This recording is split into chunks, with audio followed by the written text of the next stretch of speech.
السلام عليكم ورحمة الله وبركاته أبنائي وبناتي طلاب وطالبات الصف الثاني الثانوي، أهلا بكم. عاملين إيه؟ أخباركم إيه يا أولاد؟ كل سنة وانتم طيبين يا حبايبي. النهاردة هناخد درس خفيف ولطيف، بس مش خفيف قوي الصراحة. اسمه دولتي الأيوبيين والمماليك في مصر، وهي من الدول المستقلة عن الخلافة العباسية زيها زي الطولونية والإخشيدية، ولكن الدرسين النهاردة يعني إلى حد ما أكبر سنة، فاستحمل معايا الآخر. تعال نبص كده مع بعض على بداية الأحداث جت منين. بص يا سيدي، عندي دولتين اسمهم الأيوبيين والمماليك، نشأوا كدول مستقلة عن الخلافة العباسية في مصر والشام. الدولة الأيوبية ظهرت بعد سقوط الدولة الزنكية أو بعد موت نور الدين محمود زنكي للتحديد، وليس ليس سقوطها.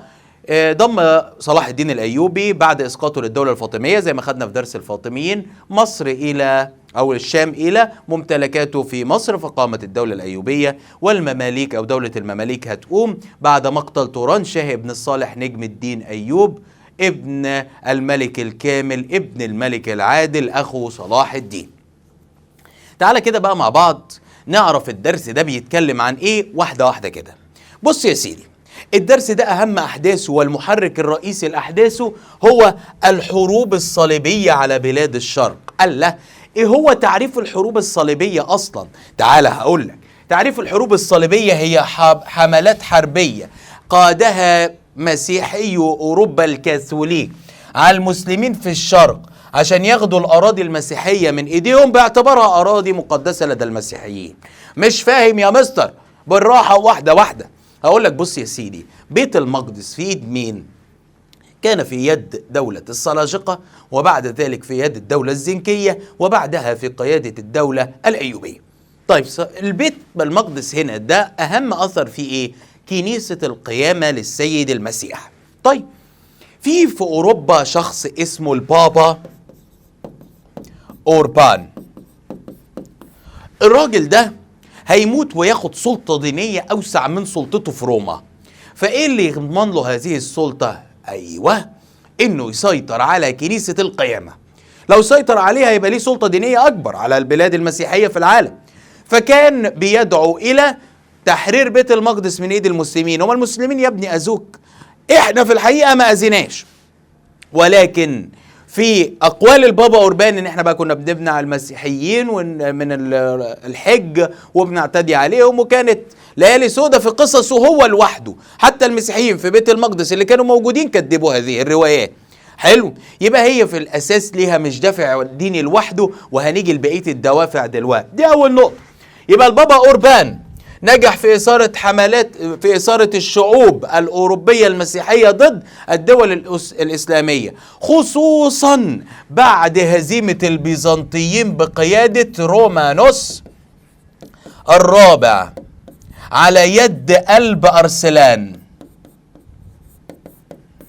قلب أرسلان قائد السلاجقة المسلمين، رومانوس الرابع قائد البيزنطيين. اتهزم رومانوس الرابع وهو رايح بقوة من أكبر القوى التي شاهدها كوكب الأرض، جيش من أكبر الجيوش. يقابله قلب أرسلان وهو ما معوش غير 20,000 مقاتل فقط، ويقابله في موقعة منزكرت أو مالازكورد. يقدر يقضي على جيشه بالكامل، وكل الفلوس اللي كان مجهز بيها رومانوس الرابع من البيزنطيين في الحملة فلوسك راحت يا صابر. يعرف الأوروبيين بكده، أول ما رومانوس الرابع يرجع وهو مهزوم يمسكوه ويعدموه. ومش هقول لك عدموه ازاي، انت بأبحث عنها واعرف بنفسك. بس انت لما هتشوف هم اعدموا رومانوس الرابع ازاي هتعرف كمية الغل اللي كانت في اتجاه بلاد الشرق. يبقى شوف بقى رومانوس الرابع تم اعدامه ازاي. المهم، اسباب مجيء حملة الصليبية على الشرق. هيبقى عندي مجموعة من الأسباب سياسية ودينية واقتصادية واجتماعية.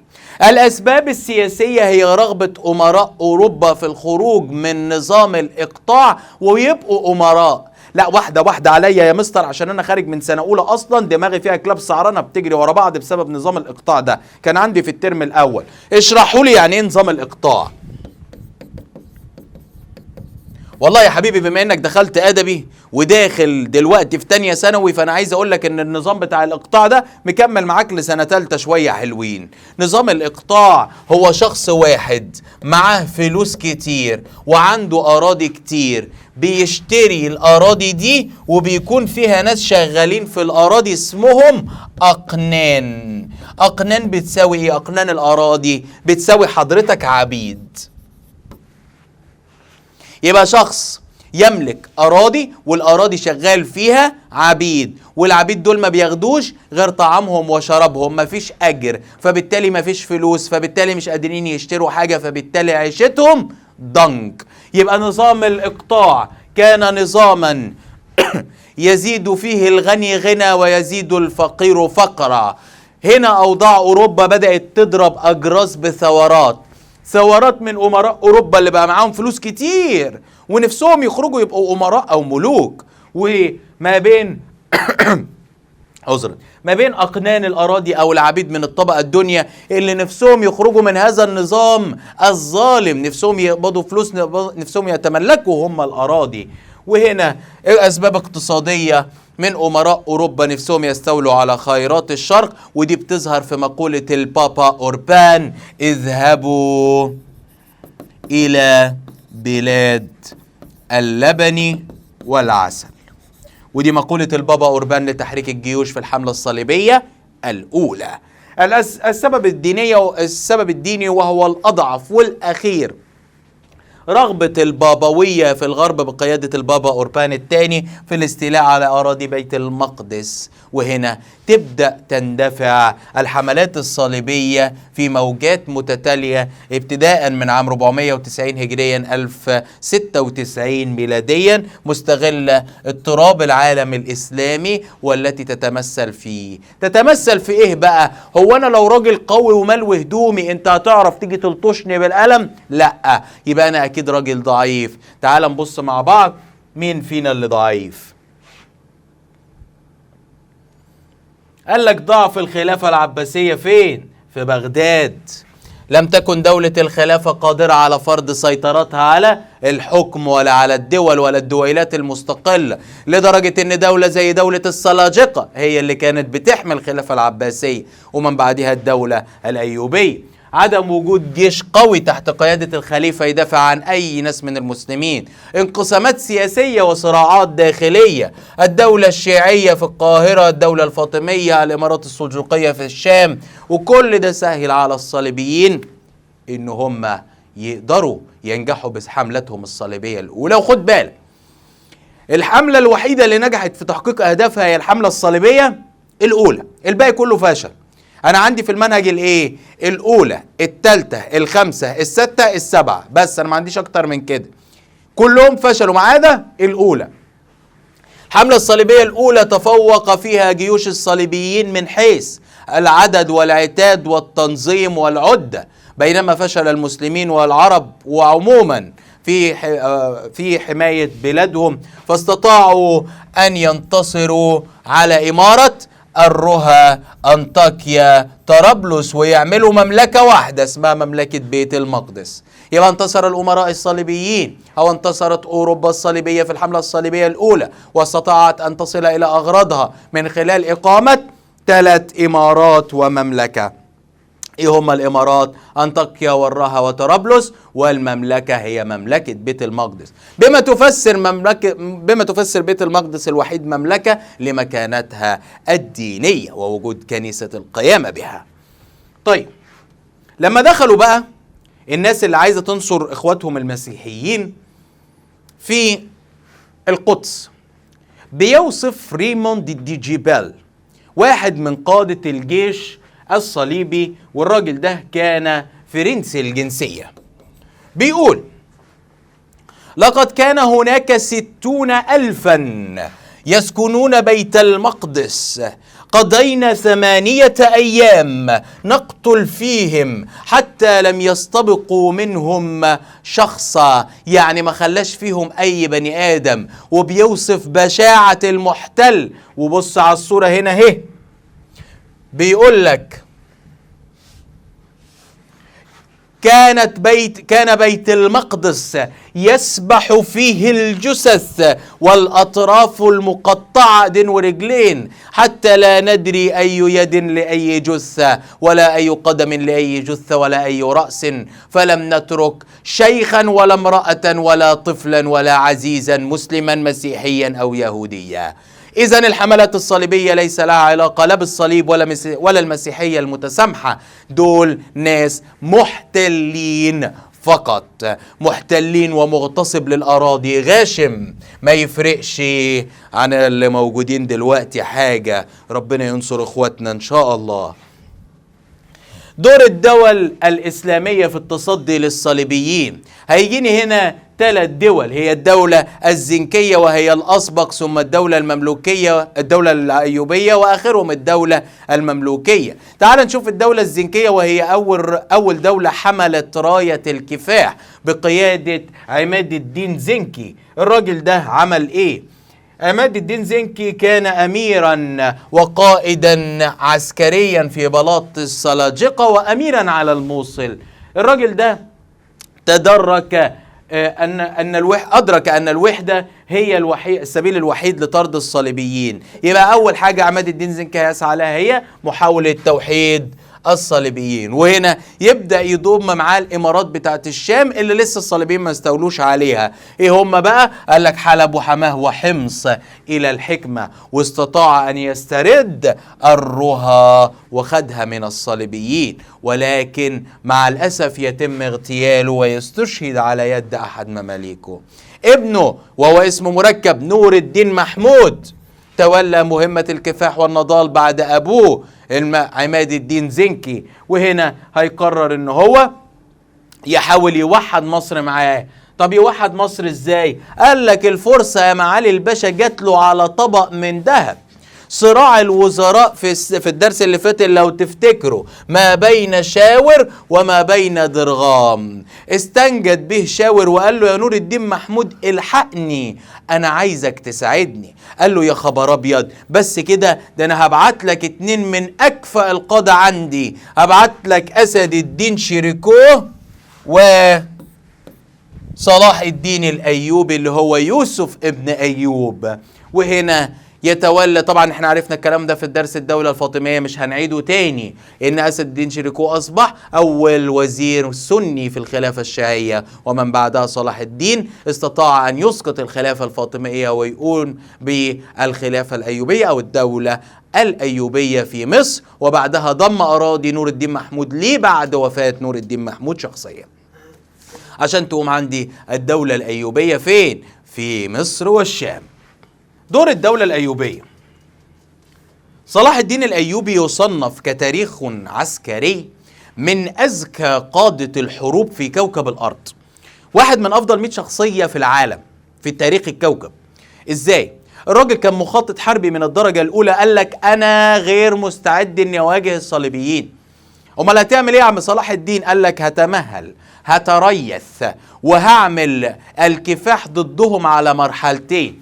المرحلة الأولانية هي دور الدفاع عشان أعرف إمكانيتهم ووحد نفسي وأقدر أهزمهم وأحط الخطط الصحيحة، والمرحلة الثانية هي مرحلة الهجوم. هتنفذها إزاي يا عم صلاح الدين؟ قال لك سهلة وبسيطة، يرفع السماعة على بلدوين الرابع. مين بلدوين الرابع؟ ملك مملكة بيت المقدس، ويعمل معاه هدنة مقدارها 5 سنوات. 5 سنوات حضرتك لا تجيني ولا جيلك، كل واحد فينا لوحده. امال مرحلة الهجوم قال لك لما نخلص بقى باشا نقدر نهجم عليهم بعد الهدنة ما تخلص، ولكن يحدث ما لا يحمد عقباه وتأتي الرياح بما لا تشتهي السفن. واحد من قادة بلدوين اسمه رينو دي شيتن أو إرناط، وهو أمير لحصن الكرك، يعتدي على المسلمين. يعتدي عليهم إزاي؟ قال لك رينو دي شيتن الراجل ده أمير حصن الكرك خرق الهدنة واعتدى على قوافل الحجاج المسلمين العزل. مش كده وبس، ده وصل به الأمر والفجور إنه كان بيجهز جيش وعايز يستولي على مكة والمدينة. وهنا طلب صلاح الدين عقاب رينو دي شاتيو أو إرناط من ملك بيت المقدس طبقا للمعاهدة اللي ما بينهم، لأن رينو اخترقها، وتعويض ودفع الدية عن من قتل من الحجاج. ولكن بلدوين الرابع ملك مملكة بيت المقدس يرفض يعاقب إرناط، وتبقى كارثة، فيعتزم صلاح الدين الأيوبي على الوصول إلى الصليبيين وحربهم والتعجيل بذلك. وهنا تبدأ عندي معركة حطين. ايه معركة حطين؟ هسيب لك فيديو في الديسكريبشن تتفرج عليه لو انت بتتفرج على اليوتيوب او بتتفرج على الفيسبوك، هيبقى في اول كومنت، او حتى على المنصة عندنا هيبعت لك في اول لينك على الكومنت في النوتيفيكيشن. تعال نبص كده، هيبقى الفيديو ده فيه وصف كامل لمعركة حطين بفيديو كويس، فيديو وثائقي. تعال انا وانت كده نتفرج مع بعض. ايه اللي حصل؟ تقدم صلاح الدين بجيشه ناحية نهر الأردن واستولى على بحيرة طبرية، قطع بذلك خط الإمدادات بتاع المياه عن مين؟ عن الصليبيين. فهنا هيوصلوا إلى المعركة وهم في أبشع احتياج إلى المياه، وهيتمركز عند المرتفعات في حطين، وهيوقف الجيش الإسلامي منع الصليبيين إلى المياه في بحيرة طبرية. وهتاخد المعركة ودارت المعركة عذرا، وأخذتهم سهام المسلمين وكثر فيهم الجرحى والقتلى. ووقع ملك بيت المقدس اسمه ايه بقى؟ بغير بلدوين الرابع اللي بعده على طول، جاي لوزيجينان، وكبار الأمراء بمن فيهم إرناط. وده اللي كان صلاح الدين بيدعي وبيصلي لربنا قياما وركعا وسجدا انه يوقعوا تحت ايده. وبالفعل صلاح الدين الأيوبي بعد هذه المعركة، وبعد أن استطاع أن يأسر جاي لوزيجينان، راح ناوله كوباية مية، وهي في الإسلام تعني الأمانة للأسير.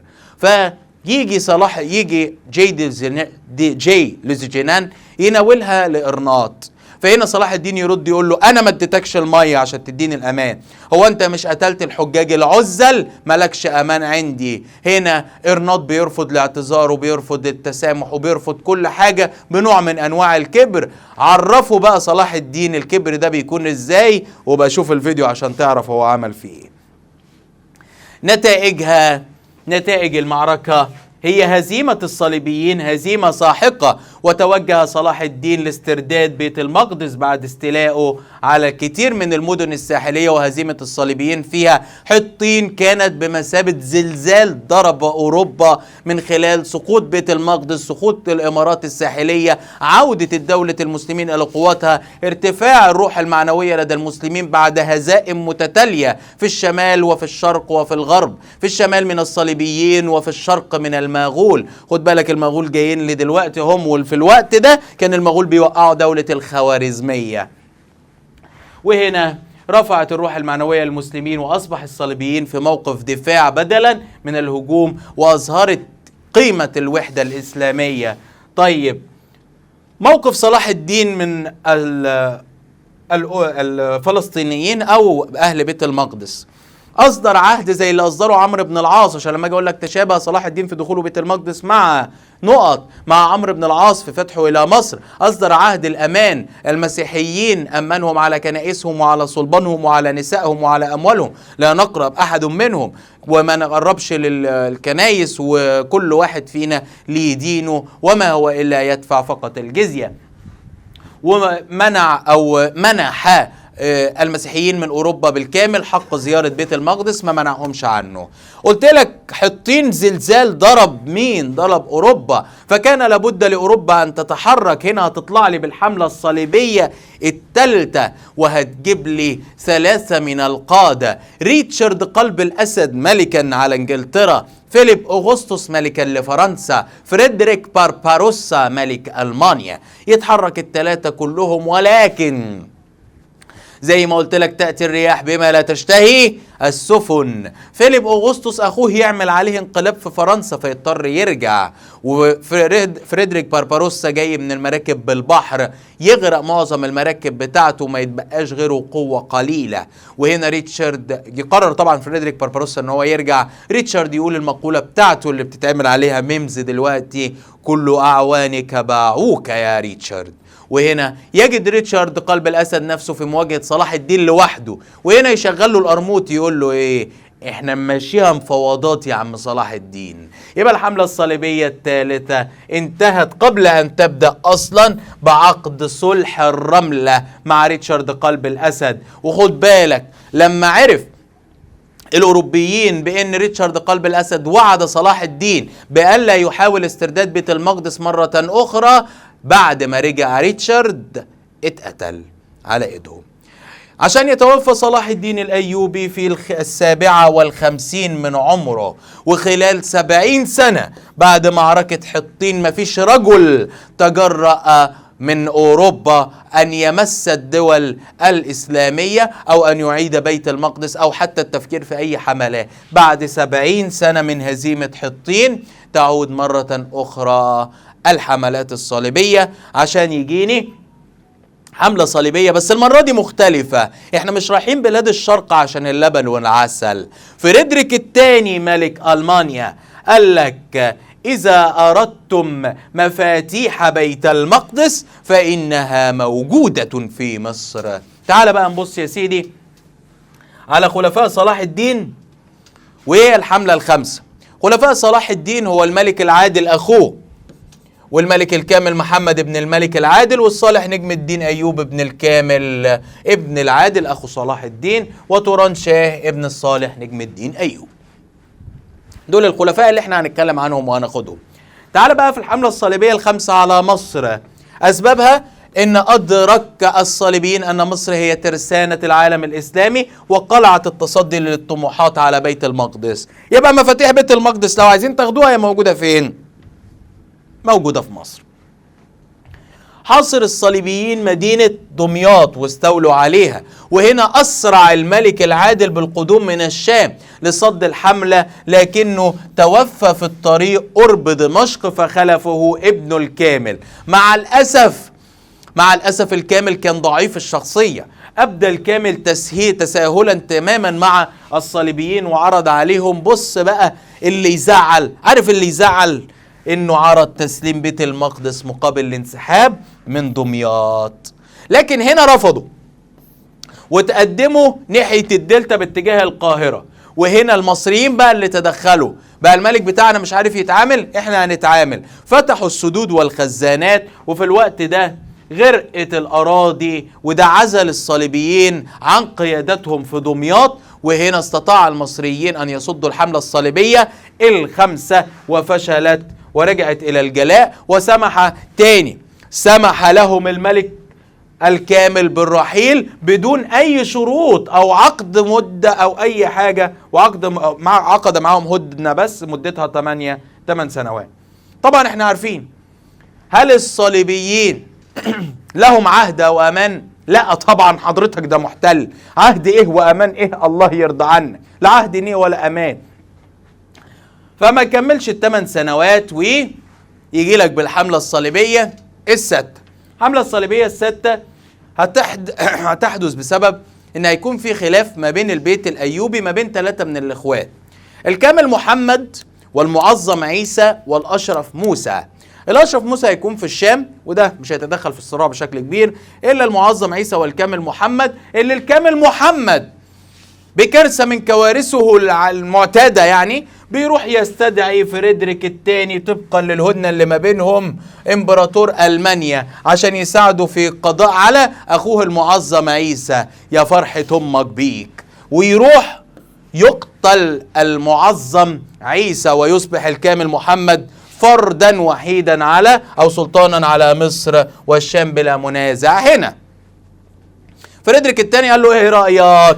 هو انا مش ساعدتك بقى على ان انت تقضي على اخوك؟ انا والله روما بتلح عليا ان هي عايزه ايه؟ عايزه بيت المقدس، زي ما ساعدتك ساعدني. قال له ازاي اساعدك؟ قال له هات بيت المقدس. قال له خلاص ماشي. وفريدريك الثاني يقف على اعتاب مصر، فيوقع الاثنين معاهده صلح يافا، والتي عرفت بمعاهده يافا، وتسليم بيت المقدس بدون اي شروط وبيت لحم للصليبيين، ويبقى بيت المسجد الاقصى للمسلمين.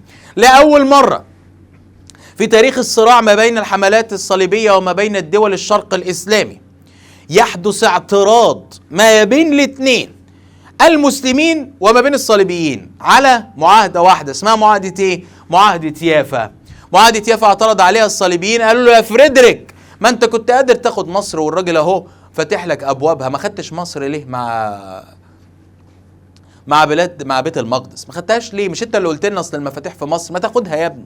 اذا اعترض عليها الصليبيين لعدم اخذ مصر واتهموا فريدريك بالتخاذل، واتهم المسلمين الكامل محمد وقتها بعدم الرجولة، فقد مات المسلمين دفاعا عن بيت المقدس، ومات آخرون في محاولات تحريره، الدولة الزنكية والدولة الأيوبية والملك العادل، ومات من يحمونه، وانتصر المسلمون. كيف تسلمه بدون قطرة دماء واحدة؟ احنا نموت في ده الأقصى، في ده القدس، وانت تسلمها كده؟ ماشي. يبقى عرفت اعتراض كل من المسلمين والصليبيين على هذا الأمر.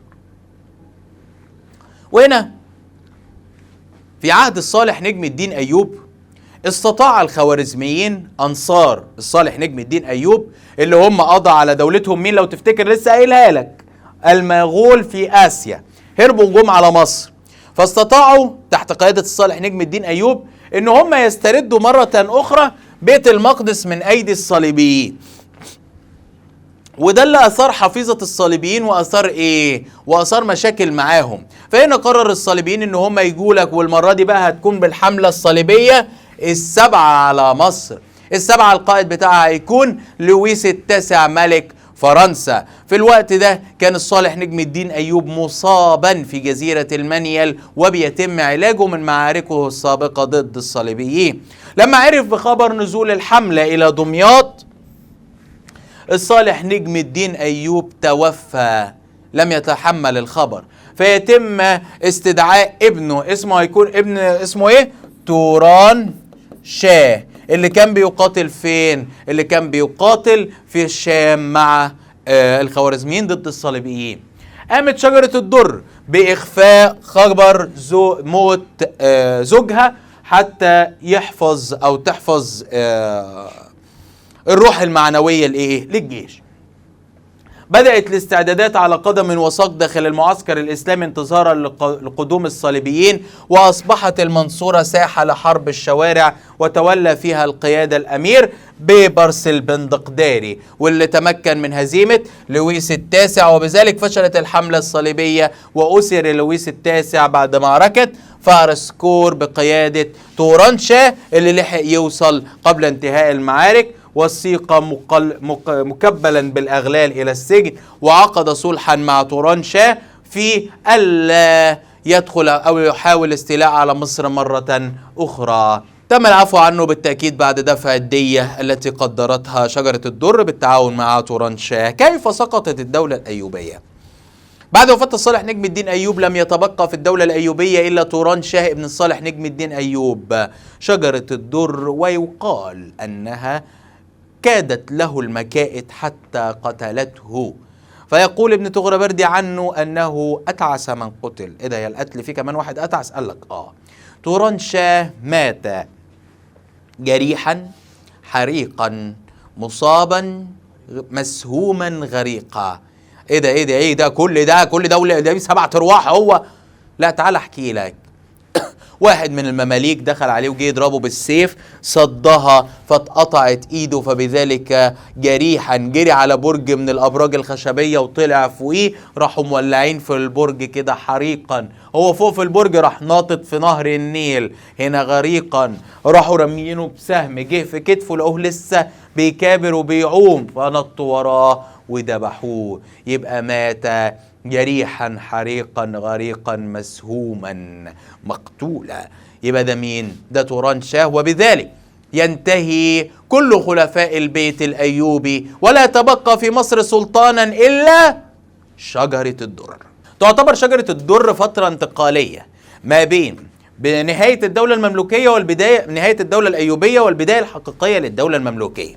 لا مش فاهم يا مستر، معلش اصل وضح لي النقطة دي. اقول لك يا كده مش عندك في المنهج، ما تشغلش بالك بيها، مش هشرحها.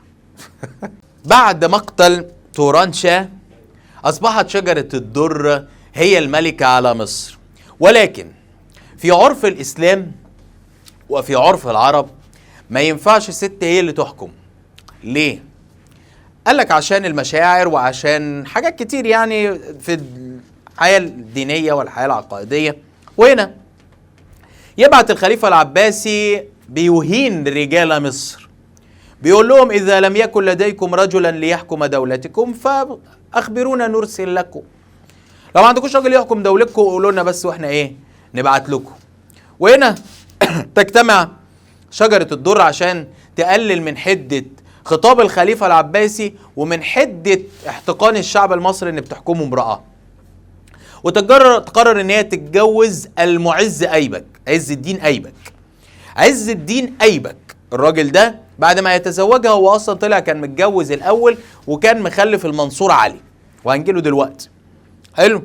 فتخلصت شجرة الدر من ايبك بعد فترة، لما ادركت ان ايبك مش عايز يخليها تحكم معاه استطاعت ان تتخلص منه. مين تعرف؟ مراته اللي اسمها ايه؟ ام علي. وتقدر ان هي تتسلل الى القصر وتموت شجرة الدر، وبذلك يصبح الخليفة الشرعي لمصر والوريث الوحيد ابن عز الدين ايبك ابن ام علي اللي اسمه المنصور علي. والطفل ده كان 15 سنة مش مهتم بحاجة في حياته غير سباقات الحمير ومصارعة الديوك. وهنا احنا بنقترب من خطر اسمه خطر المغول، خطر كبير.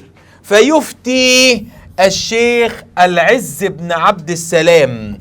هيفتي بإيه الشيخ العز بن عبد السلام؟ هيفتي بجواز خلع هذا الطفل الصغير وتعيين شخص كبير بدلا منه حفاظا على الدولة الإسلامية. فيقوم سيف الدين قطز بعزل المنصور علي وتعيين نفسه فترة مؤقتة حتى تنتهي الحروب ضد المغول، في نفس الوقت اللي بتوصل فيه رسل المغول إلى القاهرة فبيسألوا عن الموجودين في مصر. قال فين توران شاه اتقتل؟ قال امال فين شجرة الدر اتقتلت؟ امال فين عز الدين ايبك الله يرحمه؟ قال امال فين فخر الدين اقطاي يا حبيبي الهي انا لله وانا اليه راجعون؟ قال طب المنصور علي؟ قال لك انت اخبارك قديمه قوي ما احنا عزلناه. اخاطب مين لما احب اكلم شعب مصر؟ انتوا مين اللي بيحكمكم؟ فهنا يتقدم سيف الدين قطز ويتحدث نيابة عن الشعب المصري بعد أن علم ما حدث للدولة العباسية، حيث دخل المغول بغداد ودمروها ودمروا المكتبة العظيمة في بغداد وقتلوا الخليفة المستعصم بالله وتقدموا إلى بلاد الشام واستولوا على حلب ودمشق ودمروهم عن بكرة أبيهم واستعدوا للزحف على مصر. وأرسل هناك رسله إلى قطز. هسيب لك في الديسكريبشن لينك الرسالة اللي بعتوها للمسلمين، وبيقولوا لهم اتعظوا بغيركم وأسلموا أمركم قبل أن ينكشف الغضاء فتندموا ويعود عليكم الخطأ. موقف قطز من الرسالة ما هو إلا أن قطع رؤوس هؤلاء الرسل وعلقهم على باب زويلة، إلا واحد فقط رجعه تاني لهولاكو، وده بمثابة إعلان حرب. ودي الأول مرة في التاريخ تتجرأ دولة على قتل رسل المغول. هي مين؟ هي مصر بقيادة سيف الدين قطز. طبعا هنا أخذ سيف الدين قطز برأي الشيخ العز بن عبد السلام، فجمع الأموال والعتاد والرجال وحث المصريين على أن يتخذوا من الجيش ملاذا لهم، يعني يشاركوا في إيه؟ في الجيش ويحاولوا يدافعوا عن مصر. تعال بقى أنا وإنت كده نشوف معركة عين جالوت. خد بالك في الوقت اللي أنا بتكلم فيه سقطت الشام وسقطت الخلافة العباسية في بغداد، سقطت الدول المسلمة في آسيا. أما عن المغرب فهم شيعة، لم يتبقى في كوكب الأرض كله أي دولة مسلمة سنية إلا مصر. إذا سقطت مصر في معركة عين جالوت لسقط الإسلام إلى الأبد نهائيا. استطاع المغول أن ينتصروا على المسيحية وعلى الصليبيين وعلى المسلمين، لم يتركوا أحدا إلا وقضوا عليه. فأنت هنا بتتكلم مصر لازم ما تسقطش بعون الله وحوله وقوته في معركة عين جالوت. خرج قطز على راس الجيش واتجه إلى عين جالوت في فلسطين. كده هيعدي على مين؟ هيعدي على الصليبيين. هنا يكلم ملك مملكة بيت المقدس ويعمل معاه هدنة ويقول له الأقوام اللي جاية لنا لا تؤمن بمسلم ولا تؤمن بمسيحي، لو سمحنا لهم ودخلوا هيهينونا كلنا ومش هيرحموا فينا حد. قلت ايه؟ يقول له قلت يا باشا اتفضل عدي وروح، ولو عايز كمان نساعدك ما عندناش مشكلة. قال له ما تساعدنيش، أنا بس عايزك تبقى واقف على الحياد. والتقى الجمع المغولي والجمع الإسلامي عند عين جالوت. في بداية الأمر انقض المغول انقضاضا شديدا على المسلمين وكادوا أن يفتكوا بهم، لولا أن السلطان سيف الدين قطز خلع خوذته وألقاها على الأرض وصرخ فيهم وإسلاماه وإسلاماه، أي النصر للإسلام، النصر للإسلام. وهنا قد هجوم تاني بنفسه ودخل وسط صفوف المعارك أو وسط الصفوف واستطاع أن يخترقها حتى وصل إلى كتبغة أو كاتبغة القائد المغولي واستطاع أن يقتله. وهنا بدأ الجيش، تحولت المعركة بالكامل إلى صالح الجيش المصري قيادة سيف الدين قطز. بعد ما كان الجيش المغولي هو اللي بيهاجم بقى بيدافع وبيحاول يخلق لنفسه ثغرات عشان يخلع ويهرب بالكامل. ولكن المسلمين يتتبعوهم حتى الشام ويقدروا ان هم يقتلوا كل من كانوا في هذا الجيش ولا يعود اي فرد واحد، عشان تبقى اول هزيمة للمغول في كوكب الارض على ايد المصريين. هزيمة المغول هزيمة ساحقة والانتهاء من أسطورة جيش المغول الذي لا يقهر، رفع الروح المعنوية للمسلمين ورد اعتبار الشرق الإسلامي بعد سقوط الخلافة العباسية. أصبحت مصر والشام دولة واحدة تتبع الخلافة المملوكية، أنقذت الحضارة الإسلامية والإنسانية عموما من الاندثار، لأن المغول كانوا قوما مخربين ومدمرين، ما عندهمش سياسة لو احتلال تعمير، لا خالص، هو احتلال وتدمير. وبعدها قتل قطز بعد معركة عين جالوت مع الأسف، عشان يتولى قيادة مصر من بعدها الظاهر بيبرس. السلطان الظاهر بيبرس هيسترد إمارة أنطاكيا ويستولي على حصن الكرك وأرسوف ويافا، وهيمهد الطريق للاستيلاء على طرابلس، وهيستطيع في حربه ضد المغول انه يقضي على التحالف، انه يقضي على باقي المماليك او باقي المغول والقائد المغولي ابغى في مناطقه، ويهزمهم هزيمة ساحقة بعد تحالفهم مع السلاجقة ضد معركته في الأبلستين. السلطان قلاوون.